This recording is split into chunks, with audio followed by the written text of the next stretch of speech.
Creating a cult classic is the holy grail in the beauty industry because it means that customers will come back time and time again to buy it from you.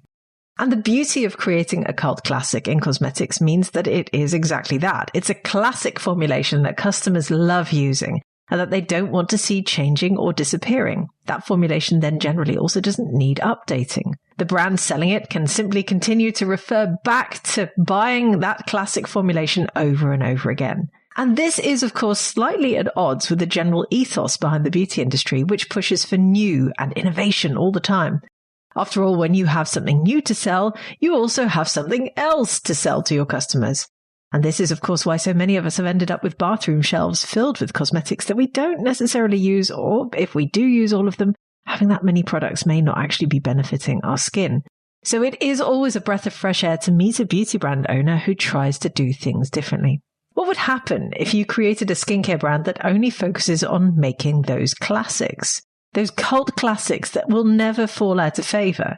Can you imagine being brave enough to launch and stick with only 3 products in your lineup? Well, my guest today, April Gargiulo of Vintner's Daughter, has done exactly that.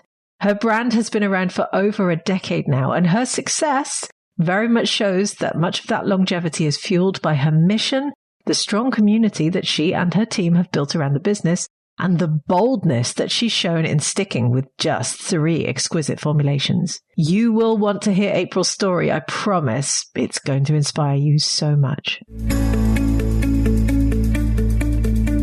Welcome to Green Beauty Conversations, the podcast that challenges you to think about how you buy, use, make, or sell your green beauty formulations. In my weekly episodes, I explore the sustainability of the beauty industry and encourage you to join me in changing the beauty industry for the better. I'm your host, Lorraine Dahlmeyer. I'm a chartered environmentalist, biologist, and the CEO of award-winning online organic cosmetic formulation school, Formula Botanica. We have thousands and thousands of students in over 190 countries around the world who study with us to become organic beauty formulators and entrepreneurs. Visit our website at formulabotanica.com to try our free online formulation course. And if you want to be the first person to know what's happening in green beauty, make sure you subscribe to this podcast in your favorite podcast app. So in today's episode, I'm joined by April Gargiulo, founder and CEO of Vintner's Daughter, a skincare company committed to having a profound positive impact on the skin and world of its customers through its whole plant result-orientated skincare. April's background in fine winemaking formed her exacting quality and craftsmanship standards. And before starting Vintner's Daughter, April spent 8 years at the helm of her family's Napa Valley winery, Gargiulo Vineyards. She launched Vintner's Daughter in 2013 with a single game-changing product, their active botanical serum. This quickly became a word-of-mouth cult favorite among editors, beauty enthusiasts, skincare professionals, and it made Vintner's Daughter one of the most coveted and beloved skincare brands. With a deep belief in the power of fewer and better products to positively impact the skin and our world, April leads her business with a core commitment to sustainability and giving back. Hi, April. How are you doing today? I'm great. Thank you so much for having me. I'm happy to be here. I am really, really pleased that you're here as well, because this is going to be so interesting for our listeners and for me. So can you please start by introducing Vintner's Daughter to us? What Sure. do you make? What do you sell? What do I make? Exactly. Magical things. Okay. So I am the founder of Vintner's Daughter, and Vintner's Daughter is a performance-driven nutritional skincare company. My background is in winemaking. My family makes wine here in Napa Valley. And I got to grow up around this incredible community that places enormous value on quality and on craftsmanship and how you make things, the quality of the raw materials, how those raw materials are put together. It was something that in my family and at the community at large was impressed upon me at a young age that, you can't take shortcuts. You can't cut corners to make the very finest of something. And I also, I had skin issues, I had cystic acne and pigmentation, well beyond my teenage years. And then, all the things that come along as you get older. And I was using what I thought were the best products in the world. Wait, am I going too deep? Do you want me to? This is good. Okay. Going. I don't know. Okay. Just stop me whenever. Anyway, so I was using what I thought were the very best products. They were certainly some of the most expensive products. I always joke that when my friends were buying expensive handbags, I was buying expensive cream. They can sell theirs on the Real now. And anyway. Whatever, fast forward, and I'm pregnant with my first daughter. And like many new moms, you start looking at all the ingredients of all the things. Nice. We know how it goes. And by no means did I expect these products I was using on my skin to be like, whatever you imagine clean or green to be. That was not something I was anticipating, but I did not in 100 years realize they were as cheaply made as they were. And not only incredibly cheaply made, but also with like very little regard to like health and safety of my skin or the environment. And so coming from where I was coming from, this is how I'm going to sort of connect these two worlds, I think. Coming from where I was coming from, this world of Napa Valley of wine growing, where, again, like I said, you never cut corners, you never take shortcuts. You don't use cherry flavor number 9 or oak flavor number 2 to make the very finest wines in the world, right? And so I was looking at these lotions and potions, very expensive lotions and potions I was using, and I realized they're all synthetics. Like it's all synthetic. It's whatever their version, the cosmetic or, skincare world's version of cherry flavor number 9 and oak flavor number 2 is, right? And so my idea, what I wanted to do was how do I create a skincare company that sits on that same philosophical foundation as winemaking, where you start with the finest raw materials in the world. And in our case, we start with whole plants very uniquely. We begin with some of the most nutrient rich whole plants in the world. And then, through this very meticulous formulation process, we create not wine, of course, but we create skincare, and we create some of the most performance driven. And like I said at the beginning, performance driven nutritional skincare. And it all sits on like that same, like I said, that same philosophical foundation where you start with the finest raw materials, you honor those materials through really meticulous craftsmanship, and you create something that is incredibly greater than the sum of its parts. But for what we're doing, this incredible kind of multi-beneficial formulas. Amazing. That sounds beautiful. Well, tell me about the formulations that you sell. How many have you got? Only 3. So we're currently celebrating our 10-year anniversary. I'll give you a little insight into Vintner's Daughter and perhaps myself as well. In our office, we have a huge poster that says not beauty as usual. And so you can pretty much understand that anything that happens within the beauty industry that is kind of something that every single beauty company does in the world, like not on purpose, but we end up doing the opposite. It just happens. And so most beauty companies are very much driven by revenue. And obviously revenue is important, so don't get me wrong, but we're very much driven by skin. And so, and we also have to have revenue and profitability, of course, but it's not why we exist. The kind of metaphor, I did not make this up, but the metaphor that I love, that I've heard several times, is when people say, we all have to breathe oxygen, but it's not why we exist, right? It's not why we're here. Yeah. And so we have to have revenue, but it's not why we're here. So we exist to have this incredibly positive impact on our community skin. And so we believe that we can do that with better made formulas that you can use fewer of. So we have 3 products: Active Renewal Cleanser, which is a cleanser, Active Treatment Essence, which is this incredible kind of 8-in-1 super brightener, hydrator. I want to bathe in it. And then third is our moisture step, which is Active Botanical Serum. And actually Active Botanical Serum was our first product. So we had one product for 5 years, which, is very unheard of. It was kind of, anyway, I got so much pushback on that. And then released Active Treatment Essence 5 years later, and then Active Renewal Cleanser 5 years after that. So 3 products in 10 years. Beautiful. I think that math works. Yes, it does. And I have to say, you very kindly sent me the products before this podcast, and I've been using them. They are absolutely super. Your skin looks gorgeous. Thank you. Thank you. So you've been running your brand for a decade, and in that time you've released these 3 products, which is incredibly brave in an industry that pushes for more and new and more and new all the time. So what made you decide to take that approach and then stick with it? Because you already alluded to the fact there was a bit of pressure. So how did you ride that one out? So it's discipline, right? At the end of the day, it's not a super sexy, word or a tech word or what have you, but it's discipline. And I think I was able to have discipline and kind of create discipline for our incredible team because we have such a kind of true and clear mission. Like our vision, our mission is true. It is something that isn't changing, right? And I don't have investors on, very intentionally, not to say that investment is bad, but I've built the company so that I can be very singular in our vision and our mission. And so again, it's discipline. It's funny, I went to go see Trevor Noah, the comedian, this week, and exactly what you just asked me, he said on stage. It was so interesting because somebody asked him at the end of his show, people ask questions. The show was fantastic. He was hysterical. And somebody asked him, what's next? And he was like, this is next. Now is next. And his point was, and he said this, he's like, we're on this constant cycle of new and next and more and new and next and more and new and next and more. And the reality is that that's all driven by, he didn't say this, I'm adding this because I believe this. It's all driven by fear and insecurity of not having something or not experiencing something, right? And when you kind of go to the flip side and you have this abundance of less, it's counterintuitive, right? It's like there's joy in less, right? There's joy in enough. There's contentment in enough. And that's something that I practice personally. And it was something that I really wanted to bring into Vintner's Daughter. I love that. That's very different to the way the whole beauty industry is set up, of course. Well, the world is set up, not just, yeah, exactly. But particularly this industry we're in, everyone's constantly all about let's launch more. So how did your customers respond to you just having these 3 beautiful, exquisite products? We have the best customers. Yeah, we have the most incredible customers. So we have the most kind of loyal customers, our community, and we've never done marketing. I mean, listen, I'm sitting here talking to you and I'll talk to anybody who wants to listen, but we've never done kind of paid marketing.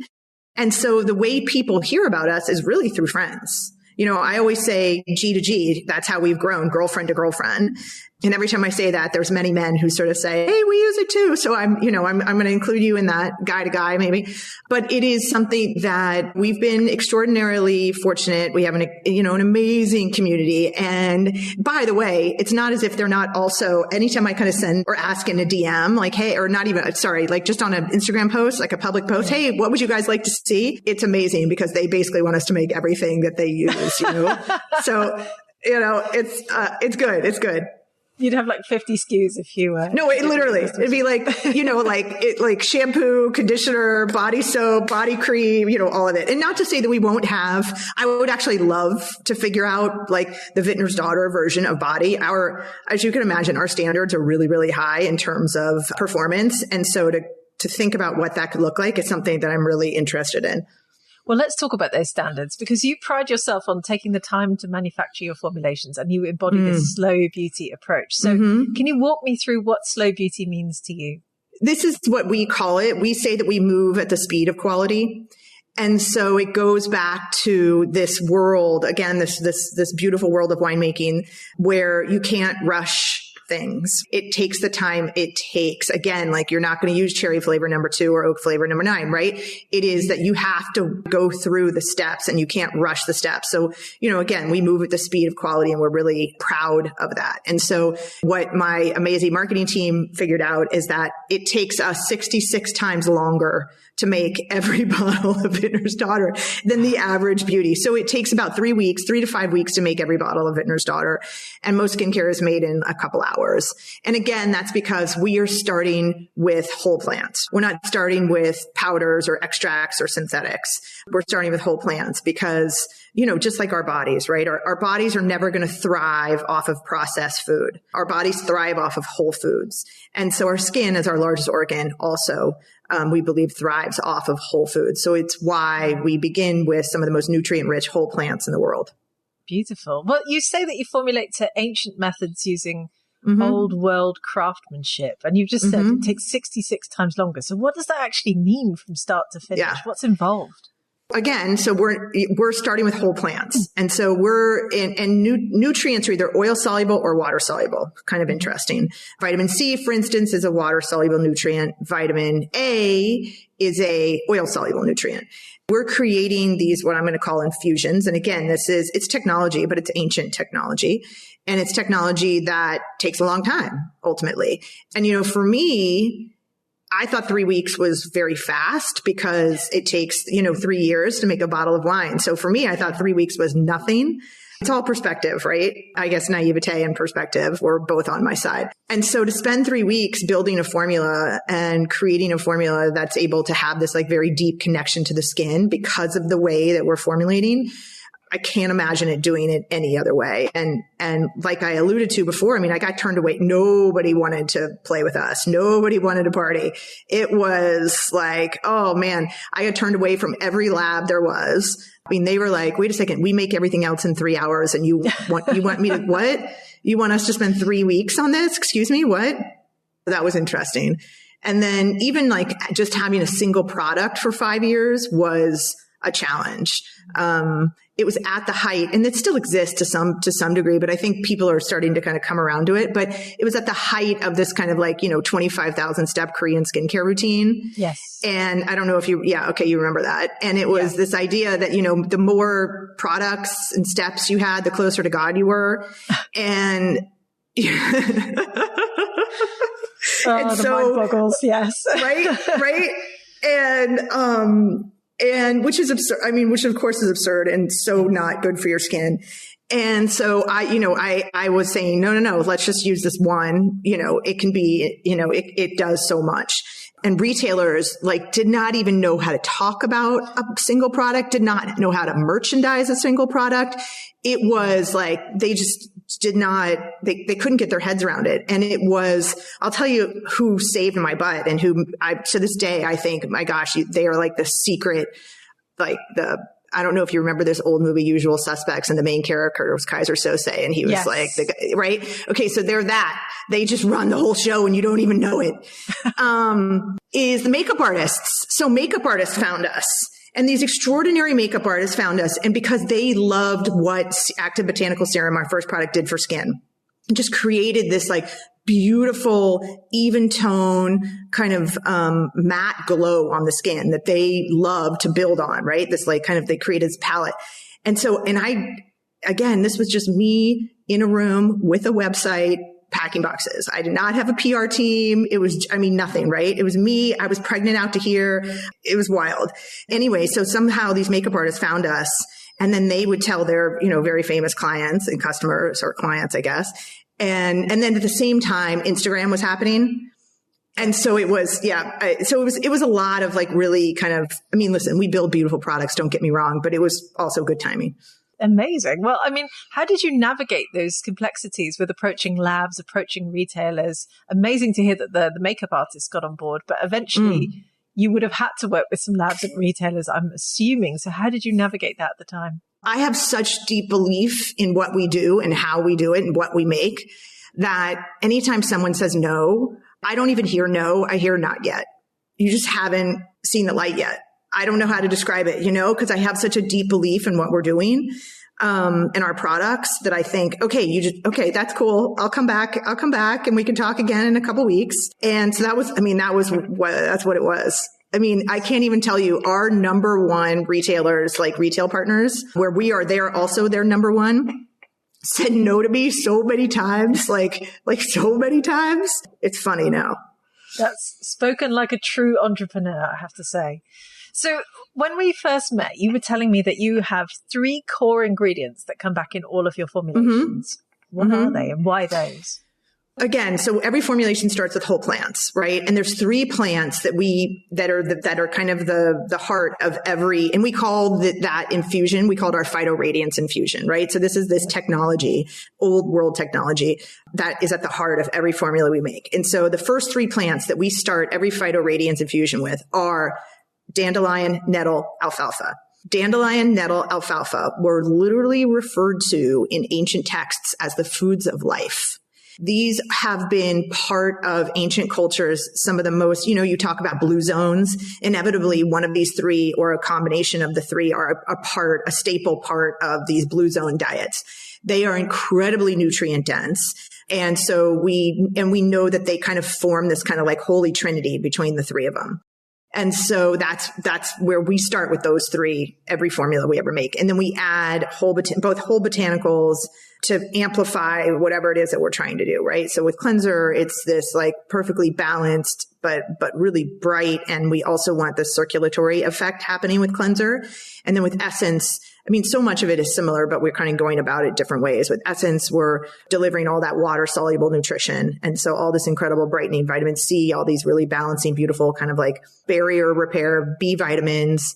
And then with serum, we're delivering all the oil soluble nutrients. So vitamin A, all the omegas that are really incredibly nourishing, fortifying the skin. They help speed up cellular turnover, but it all starts with those three: alfalfa, dandelion, and nettle. They're beautiful. I also love the fact that you've chosen those because I go to a lot of trade shows and they're always talking about the latest, hottest thing that they've uncovered. I know, right? I literally never hear anyone talking about dandelion, nettle, or alfalfa. Meanwhile, it's like why. They're the most OG there is. I mean, here's the thing, and this is what I try to say. I say often, like, Mother Nature does not have a PR team. Mother Nature does not have investors paying for clinicals, right? By the way, if she did, she would crush everything. Like, it would not even be funny. All these other things are trying to be approximations of nature. That's what they're doing. They're trying to be approximations of nature. Would you ever think your body would be its best by feeding it the most high-tech meal replacement bars there are day in and day out? Absolutely not. No way, right? Whole foods, like beautifully grown, consciously grown whole foods is what we know are going to feed our bodies. Again, it's the same with skin.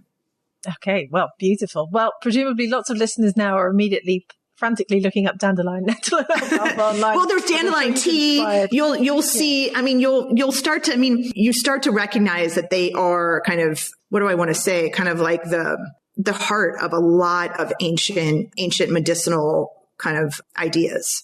Well, what does sustainability mean to you in the context of beauty? Because it's a conversation that's ongoing, obviously, all throughout the industry. But what does it mean to you and Vintner's daughter? Like I said, we have we're very disciplined about our mission. And so our number one piece of our mission is to have this incredibly positive impact on our community skin. But we also want to have an incredibly positive impact on our world. And so for us, that means sustainability is at the heart of all of our decisions. So where does that? Yes, of course, that is packaging. Of course, that is sourcing. Of course, that is using the finest quality raw materials and making sure that the farms and the producers that we're getting those from are also living up to our values, not only of sustainability, environment, but also social values. Last year, we finally got we only tried for it once and got it, but it's a long process, our B Corp status. And so, which we're really proud of. B Corp is an extraordinary organization. Anytime you see a B Corp on a product, you can very safely, I can tell you, having gone through it, you can believe in the ethics and the ethos of that company. And so we are also carbon neutral. We are also green certified at the very highest level. And so it is something that gets woven into every decision we make. That is part of it. And then the other piece of that is the social impact piece, right? And so, again, we're considering that with all of our partners that we work with, how their community, their teams are treated, how those teams are paid, and then our charity. So for every, and this was, I remember when I first told a friend this, who's like an entrepreneur. Anyway, so 2% of top line revenue we give to charities benefiting women and children. That is twice as much as the most anyone ever does. And I remember a friend going, April, that's the big number. And I was like, oh, wow, really? Did you just say that to me? Like, yeah, I do know that's the big number. Like, hey, yeah, I know. Yes, that's what we want to do. So we do that. We get to work with some extraordinary organizations that are doing incredible work in the world. And so that's something that we really believe in. You didn't ask, but I'm going to tell you what that third leg of this kind of impact stool is that we think about. We want to have this incredibly positive impact on our community skin, on their world, and then their lives. And we talk about the impact we want to have on their lives, and we think about positive beauty. And so positive beauty for us means that we are not using words that create fear and insecurity. I do not think that our community is broken, so I am not going to use the word fix. I am not going to use the word improve. I am not going to use the word correct because I don't think they're wrong. It's a word here and there, and I get it. It's like a little drop. But the reality is that after a lifetime, you've literally got like an ocean behind you of like fear and insecurity, that every time you read one of these words, it gets triggered. And listen, could we sell more if I plastered those words all over our bottles? I'm sure. If I wrote anti-aging over everything, I am sure. But I can't do it. I couldn't. I have 2 little girls. I couldn't do it. And so that is a big part of how we show up in the world and how we support our community as well. I couldn't agree more with you. What a wonderful mission you have, and what a fantastic brand you've created there. And you've obviously been running it now for 10 years. Congratulations. Yes. That in itself is a huge achievement. So what have been some of the main lessons that you've learned in that time? 10 years underwater. No, I'm joking. It's actually really, I feel gratitude every day that I'm as passionate today about it as I was 10 years ago. The biggest thing for me, and this was not something that has been a kind of natural for me as a leader, is team and understanding how critical it is to have team that can like grow with you and kind of see around the corner. That's the piece that I think has been the biggest lesson for me, is really recognizing how critical team is. Yes, I hear you. I'm the same. I've also been going for over 10 years, and yes, growing. Congratulations. It's quite something. Thank you very much. Well, let's talk about the future, because I know, there are obviously lots of things on the horizon. What's next? Continuing. Yeah. What's next for Vintner's Daughter? I don't want to say what other products you add. I'm joking. No. What's next? I think the question actually, let me phrase this one differently. What are your hopes and dreams for the future of Vintner's Daughter? Okay. Well, listen, so we've been doing this for 10 years, and I'm still shocked that other companies use anti-aging and correct and fix and all these really gaslighting words. So, I feel like we still have a lot of work to do there. We will have other products in our future. Like I said, I hope body, but we'll see it. Again, it has to really live up to really high standards. 3 products surprises me, to be honest. Like after creating Active Botanical Serum, I kind of was thinking, oh my gosh, how could I ever create anything better than this? And then I realized, wait a second, that was all oil soluble moisture. Like there's an entire world of water soluble hydration that I need to kind of also get to the skin. And how are we going to do that? And then I had this moment of like, oh my God, none of it can get anywhere if you don't have the right cleanser. Like there's, and so, it sort of evolves like that. I hope that we can continue to have this incredibly positive impact on our community. That is like our driving force. That's number one. And that's absolutely beautiful. And I have no doubt that you will continue to achieve that. April, thank you so much for coming on the podcast. Where can people find out more about you, your work, Vintner's Daughter? Where can they come and buy your products? Vintnersdaughter.com, Space NK, Liberty, Cult Beauty, all of and then in the US, Violet Grey, Goop. We have incredible retail partners. Amazing. We will include your links with the show notes, and please, everyone, do go and check out Vintner's Daughter. April, thank you so much. Pleasure talking to you today. Oh my gosh. Thank you. I'm so appreciative for you having me. Thank you so much. Thank you. Bye. I would love to hear your thoughts on this episode. How has April's story inspired you?